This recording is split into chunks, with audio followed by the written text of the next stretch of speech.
ಎಲ್ಲರಿಗೂ ನಮಸ್ತೆ. ಸೌಮ್ಯ ಸುರೇಶ್ ಆಚಾರ್ ಯೂಟ್ಯೂಬ್ ಚಾನಲ್ಗೆ ಸ್ವಾಗತ. ನಾನು ಸೌಮ್ಯ. ಇಂದಿನ ವ್ರತಕಥೆಯನ್ನು ಆಲಿಸೋಣ.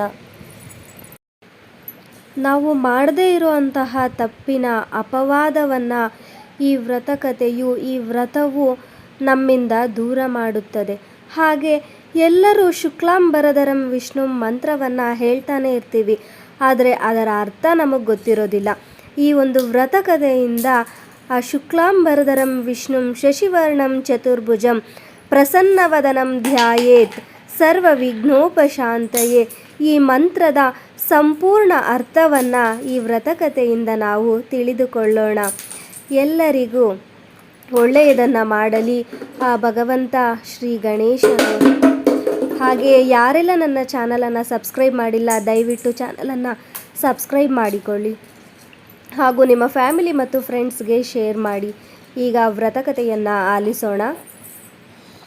ಗಣಪತಿ ವ್ರತಕಥೆ. ಈ ಕಲಿಯುಗದ ಆದಿಭಾಗದ ಒಂದು ದಿನ ನೈಮಿಷಾರಣ್ಯವಾಸಿಗಳಾದ ಶೌನಕಾದಿ ಮುನಿಗಳು ಈ ಕಲಿಯುಗದಲ್ಲಿ ಅಧರ್ಮಾಚರಣೆಗಳಿಂದ ಸಂಭವಿಸಬಹುದಾದ ಅನರ್ಥಗಳ ವಿಚಾರವಾಗಿ ತರ್ಕ ವಿತರ್ಕ ಮಾಡುತ್ತಿರುವಾಗ ಅಲ್ಲಿಗೆ ಪೌರಾಣಿಕ ಶ್ರೇಷ್ಠನಾದ ಸೂತರು ಬಂದರು. ಅವರು ಅರ್ಘ್ಯಪಾದ್ಯಾದಿಗಳನ್ನು ಸ್ವೀಕರಿಸಿ ದರ್ಭಾಸ್ತರಣದಲ್ಲಿ ಆಸೀನರಾದ ಮೇಲೆ ಅವರನ್ನು ಕುರಿತು, ಶೌನಕಾದಿ ಮಹಾಸೂತರೆ, ಈ ಕಲಿಯುಗದಲ್ಲಿ ಅಧರ್ಮಗಳು ಹೆಚ್ಚಿ ಅದರಿಂದ ಉಂಟಾಗುವ ಅನರ್ಥಾನೇಕಗಳಿಂದ ಜನರು ಪಾರಾಗುವುದು ಹೇಗೆ ಎಂದು ಪ್ರಶ್ನೆ ಮಾಡಿದರು.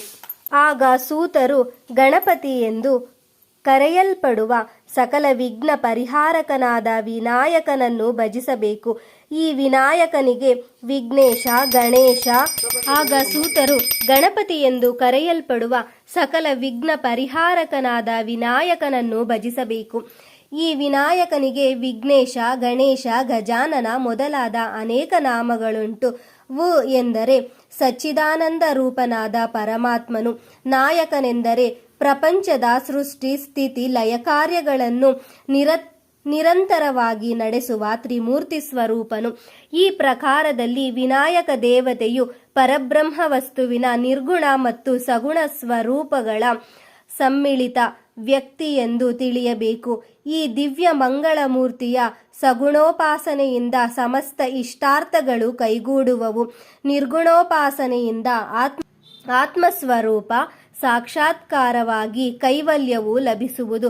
ಈ ಎರಡು ವಿಧಗಳಾದ ಉಪಾಸನೆಗಳು ಶುಕ್ಲಾಂಬರಧರಂ ವಿಷ್ಣುಂ ಶಶಿವರ್ಣಂ ಚತುರ್ಭುಜಂ ಪ್ರಸನ್ನವದನಂ ಧ್ಯಾಯೇತ್ ಸರ್ವ ವಿಘ್ನೋಪಶಾಂತಯೇ ಎಂಬ ಸರ್ವಜನ ವಿದಿತವಾದ ಶ್ಲೋಕದಿಂದ ವ್ಯಕ್ತವಾಗುವುದು.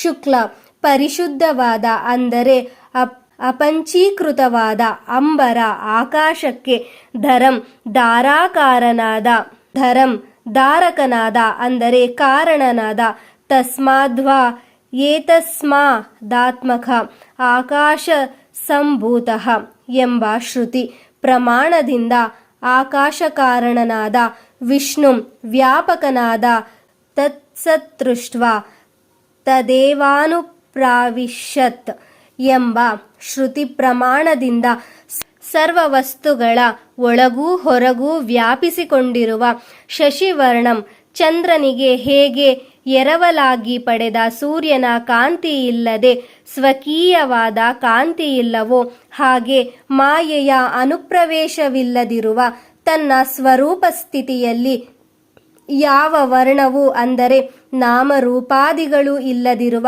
ಶುದ್ಧ ಚೈತನ್ಯ ವಸ್ತುವನ್ನು ಕೈವಲ್ಯಕ್ಕಾಗಿಯೂ ಮತ್ತು ಚತುರ್ಭುಜಂ ಧರ್ಮಾದಿ ಚತುರ್ವಿಧ ಪುರುಷಾರ್ಥಗಳನ್ನು ಕೊಡುವುದಕ್ಕೆ 4 ಬಾಹುಗಳುಳ್ಳ ಪ್ರಸನ್ನವದನಂ ಅನುಗ್ರಹ ಸೂಚಕವಾದ ಮುಗುಳ್ನಗೆಯಿಂದ ಕೂಡಿದ ಮುಖವುಳ್ಳ ವಿರಾಟ್ ಸ್ವರೂಪನನ್ನು ಏಳಿಗೆಗಾಗಿಯೂ, ಅಂದರೆ ಅಭ್ಯುದಯಕ್ಕಾಗಿ ಧ್ಯಾಯೇತ್ ಧ್ಯಾನ ಮಾಡಬೇಕು.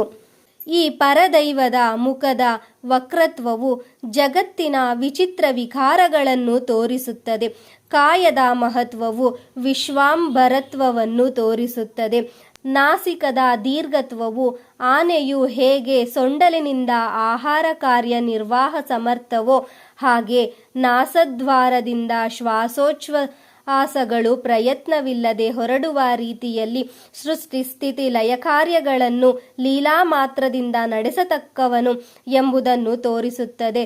ಈ ಪರದೈವದ ಏಕದಂತವು ಭಕ್ತ ರಕ್ಷಣೆಗಾಗಿ ಧರಿಸಿರುವ ಶ್ವೇತದಂಡ. ಈತನ ಶೂರ್ಪಕರ್ಣವು ಶತ್ರು, ಕಷ್ಟ, ಉಪದ್ರವ ಇವೇ ಮೊದಲಾದ ಉಪಾಧಿಗಳನ್ನು ನಿವಾರಣೆ ಮಾಡಲು ಎರಡೂ ಕಡೆಯಲ್ಲೂ ಅಪ್ಪಳಿಸುವಂತೆ ಕಾಣಿಸುತ್ತದೆ. ಈತನ ಮೂಷಿಕ ವಾಹನವು ಧಾನ್ಯ ಸಮೃದ್ಧಿಗೆ ಗುರುತಾಗಿರುತ್ತದೆ. ಈತನ ಮೋದಕ ಹಸ್ತವು ಭಕ್ತರಿಗೆ ಮೋದಕವು, ಕಡುಬು ಆಹಾರ ಸಾಮಗ್ರಿ ಮತ್ತು ಮೋದವು ಅಂದರೆ ಆನಂದವು ಹಸ್ತಗತವಾದದ್ದು ಎಂಬುದನ್ನು ಸೂಚಿಸುತ್ತದೆ. ಇಂತಹ ದೇವನನ್ನು ಭಜಿಸುವವರಿಗೆ ಇಹದಲ್ಲಿ ಸಕಲ ಸಂಪತ್ತುಗಳು, ಪರದಲ್ಲಿ ಮೋಕ್ಷಲಕ್ಷ್ಮಿಯು ಸುಲಭ ಸಾಧ್ಯಳು.